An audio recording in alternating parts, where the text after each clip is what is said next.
오늘 본문 16절에 보면 하나님은 사랑이시라 그렇게 말씀합니다. 이 한 문장이 우리의 마음을 설레게 하고 또 감동을 줍니다. 이 말씀은 하나님 자체가 사랑이요, 하나님이 하시는 모든 말씀과 하나님이 행하시는 모든 일이 다 사랑이라는 뜻입니다.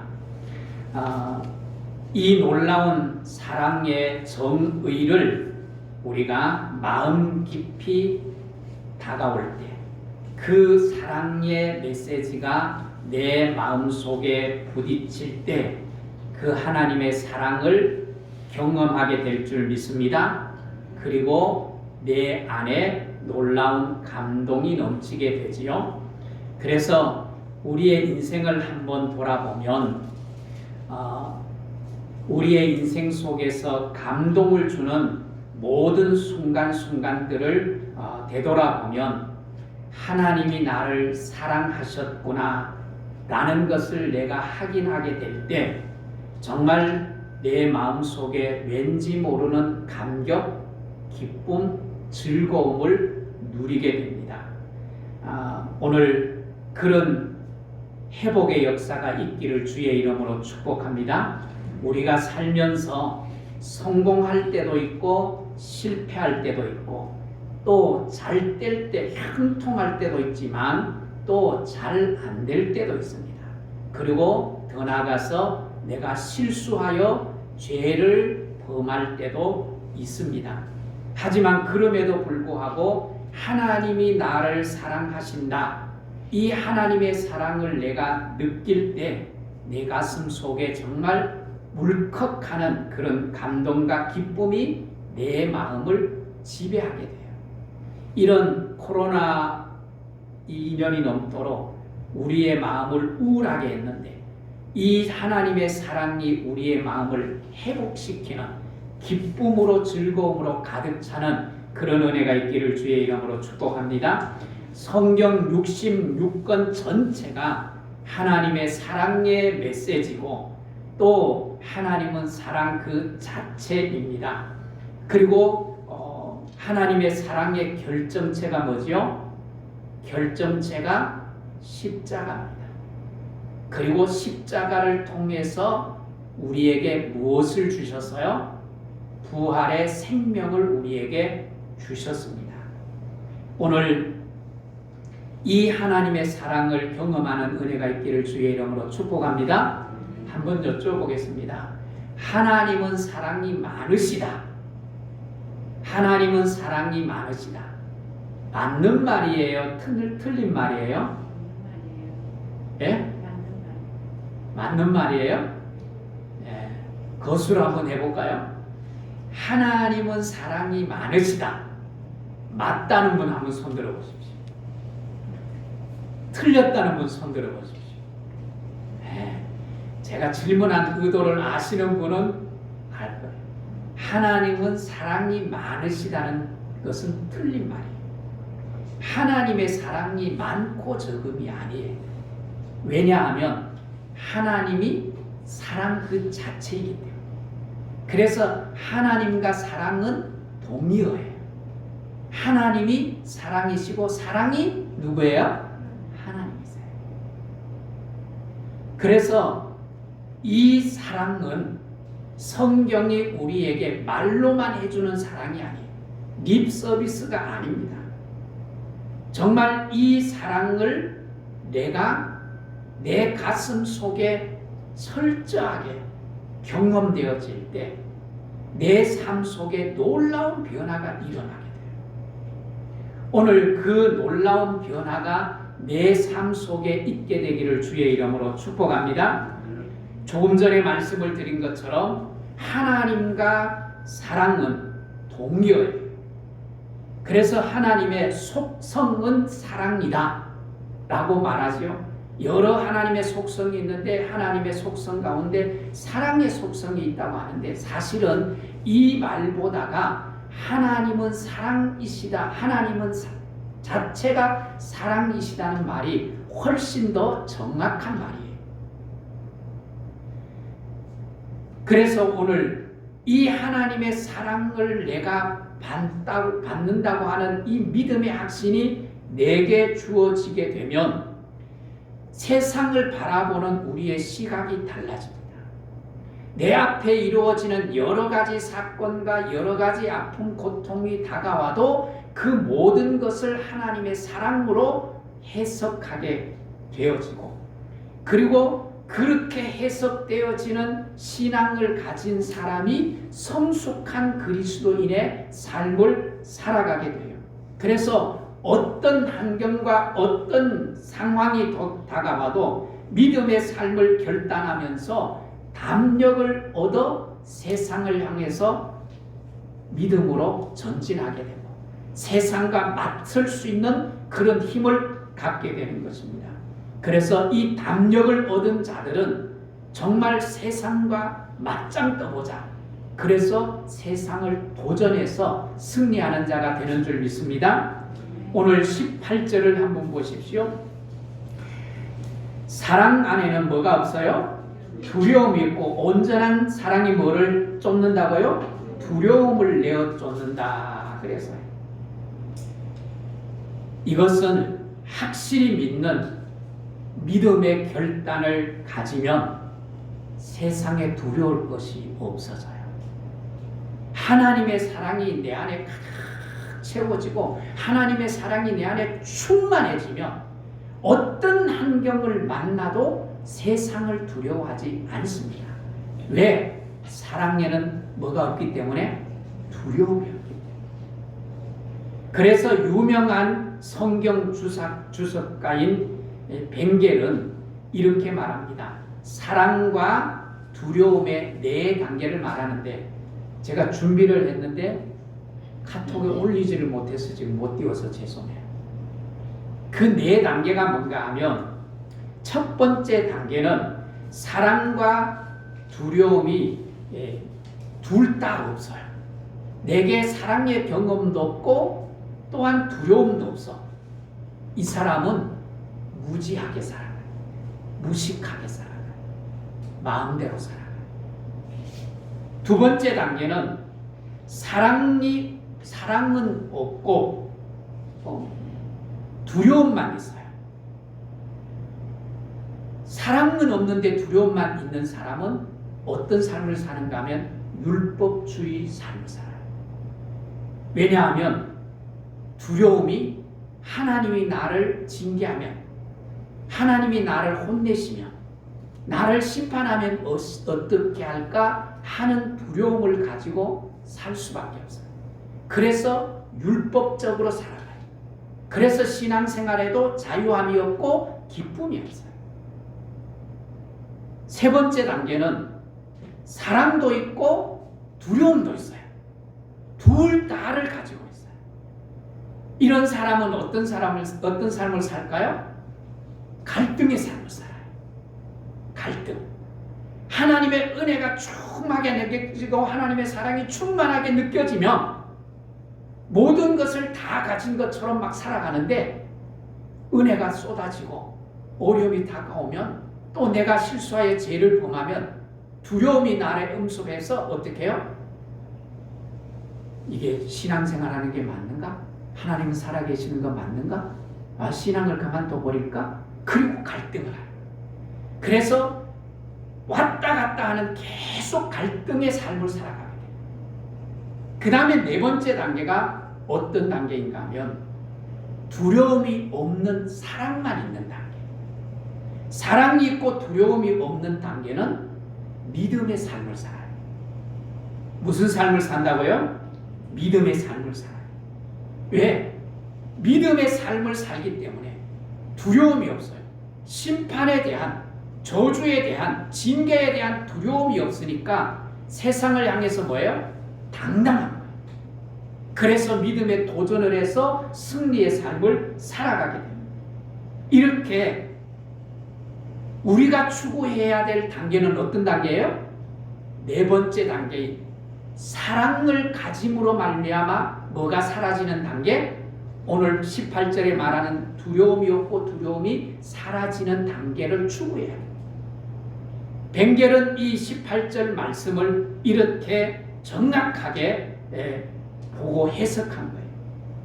하나님이 내 인생을 사랑하시고 그리고 더 나아가서 내 미래를 책임져 주시는 그 하나님의 사랑에 대한 믿음이 있을 때 우리는 오늘도 그리고 내일도 불안함이 없이 정말 참 사랑 가운데 두려움 없는 믿음을 가지고 세상을 이기게 될 줄 믿습니다. 그런 삶을 살아가는 우리 성도들이 되었으면 좋겠어요. 하지만 우리는 병든 사랑을 가지고 있어요.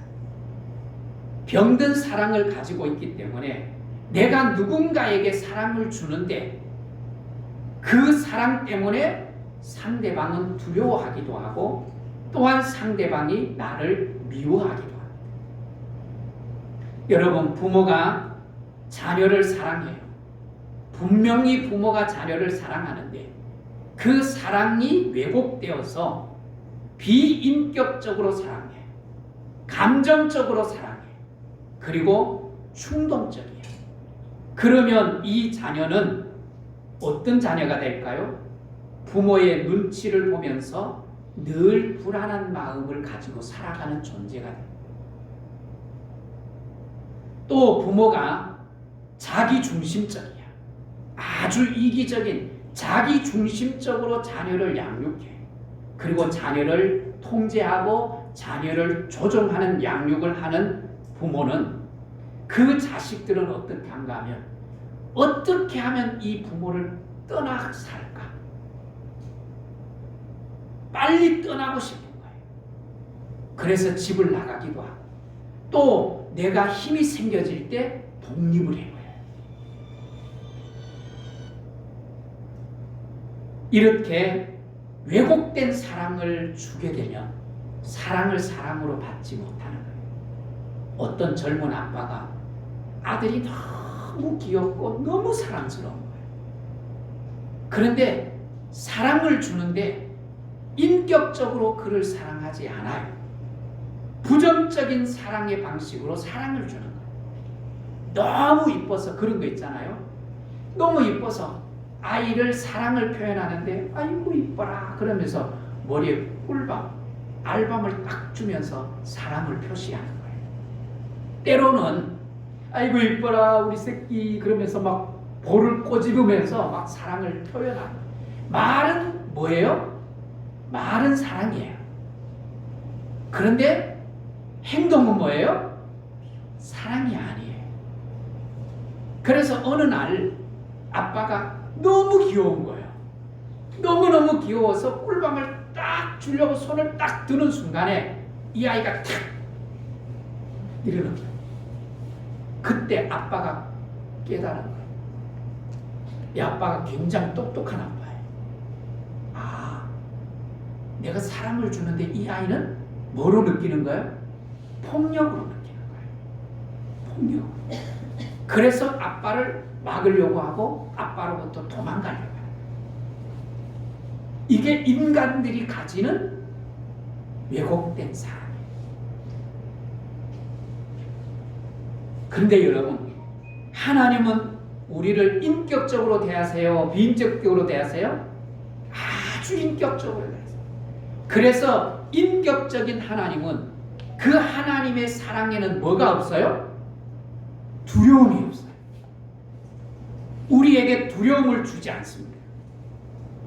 그래서 이 사랑 안에 내가 머물게 되면 내 안에 뭐가 생기는가 하면 자신감이 생겨요. 용기가 생겨요. 창의력이 생겨요. 그래서 내 삶을 어떻게 살아가는가 하면 주도적인 삶을 살아가는 거예요. 세상과 맞설 수 있는 힘을 가지게 되는 거예요.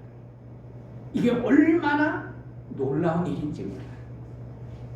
그래서 육신의 아버지가 왜곡된 사랑을 하고 부정적인 사랑을 내게 주었다 해도 하나님을 진정으로 만나고 하나님의 사랑을 진정으로 고백하면 삶을 변화시킬 수 있는 거예요. 그래서 믿음의 삶이 얼마나 중요한지 몰라요. 여러분, 사람이 하나님을 두려워하는 이유가 뭘까요? 하나님을 두려워하는 핵심적인 이유는 다른 데 있는 게 아니에요. 죄예요. 죄 때문에. 그래서 아담과 하와가 죄를 짓고 나서 가장 먼저 심리적으로 갖는 감정이 뭐예요? 두려움이었어요. 두려웠고 또 하나의 감정이 뭐예요? 부끄러움이었어요. 그래서 무화과 나무 잎을 따서 몸을 가리고 두려워서 어디에요? 숨어버려요. 사람이요, 한 번 죄를 짓는 것으로 끝나는 게 아니잖아요. 이런저런 이유 때문에 그와 비슷한 이 죄들을 계속해서 사람은 습관적으로 살아가기 때문에 죄를 짓게 마련이에요. 이렇게 우리가 죄를 지으면 가장 먼저 우리에게 뭐가 있어요? 심리적 고통이 있어요. 마음, 양심의 고통을 느끼는 거예요. 마음의 고통을 느낄 뿐만 아니라 사단이 우리를 정죄하면서 딱 뭐 해줘요? 확인시켜주잖아. 뭐라고 확인시켜줘요? 그렇지. 너 같은 인간은 하나님이 뭐 할 수 없어? 사랑할 수 없어. 하나님은 이미 너를 버렸어. 그리고 우리 마음속에 들려줘요. 그리고 그것을 받아들여. 그래서 뭐예요? 사단이 결론 지어준 것을 받아. 그렇지.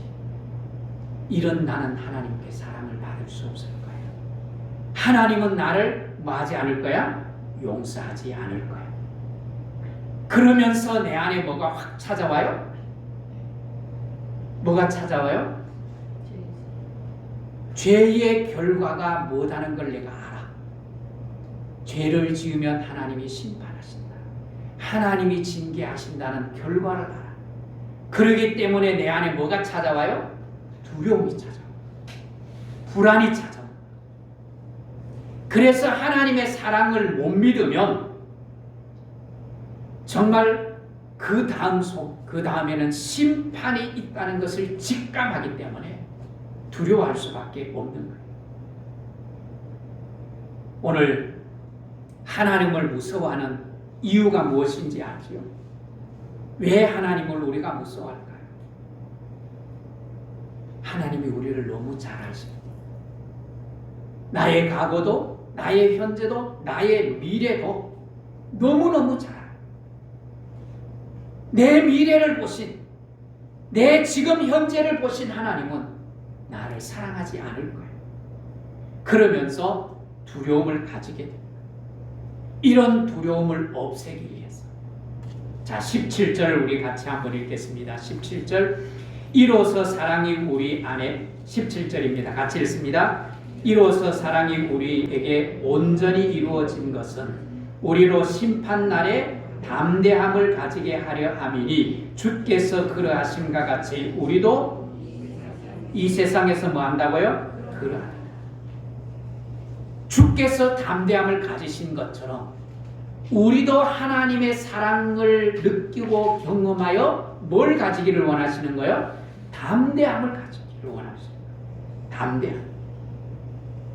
여러분, 부활의 주님을 믿으면 부활의 기쁨을 회복해요. 부활의 주님을 우리가 믿으면 죄 용서를 믿는 거잖아요. 그 죄 용서를 믿고 그 죄를 용서하시고 나를 사랑하시는 주님을 믿으면 심판에 대한 두려움이 뭐예요? 사라지는 거예요. 그래서 내 안에 뭐를 누리게 되는가 하면 기쁨과 즐거움을 누리게 돼요.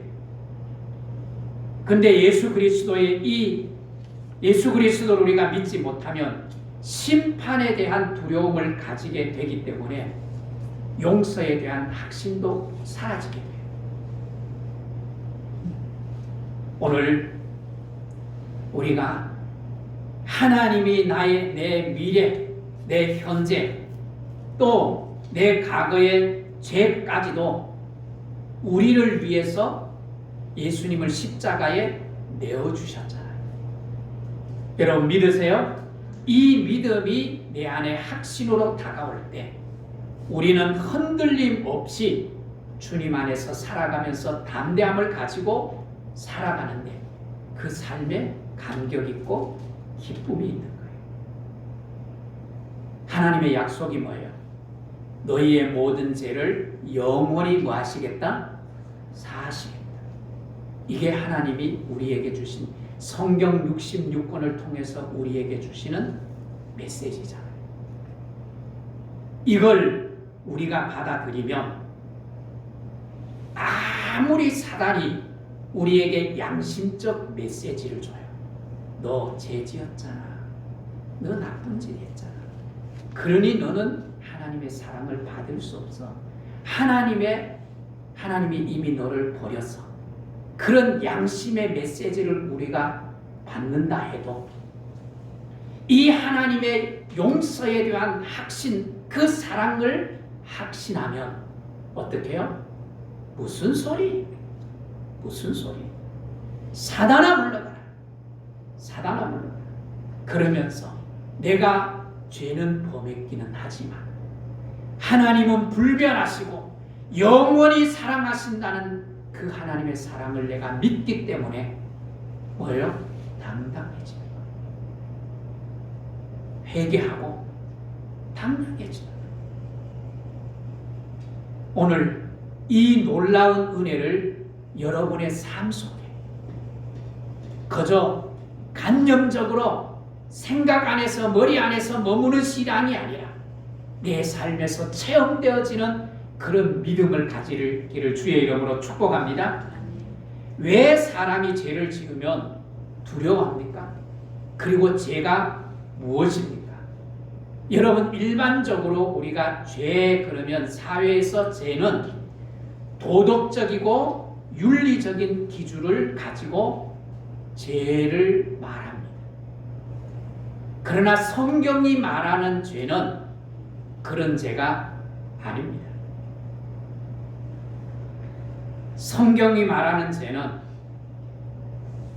하나님을 사랑하지 않고 하나님을 믿지 않고 하나님이 보내신 독생자 예수 그리스도를 하나님의 아들로 나의 주인으로 믿지 않는 것이 죄라고 성경은 말합니다.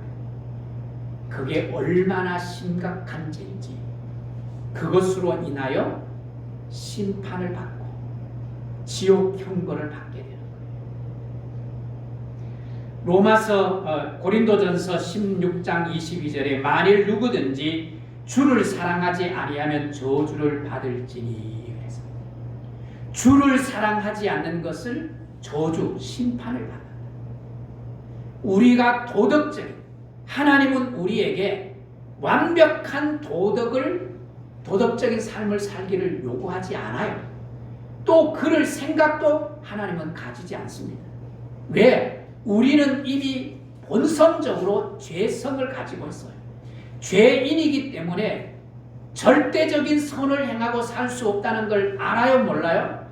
아세요. 그렇기 때문에 절대적인 선을 우리에게 요구하지 않습니다. 그래서 예수님이 우리의 죄를 사하시기 위해서 이 땅에 오셨고 십자가를 지심으로 십자가에서 우리의 모든 죄를 뭐 하셨어요? 해결해 주신 거예요. 그래서 예수 그리스도의 피로 내 죄가 주홍같이 붉을지라도 진홍같이 붉을지라도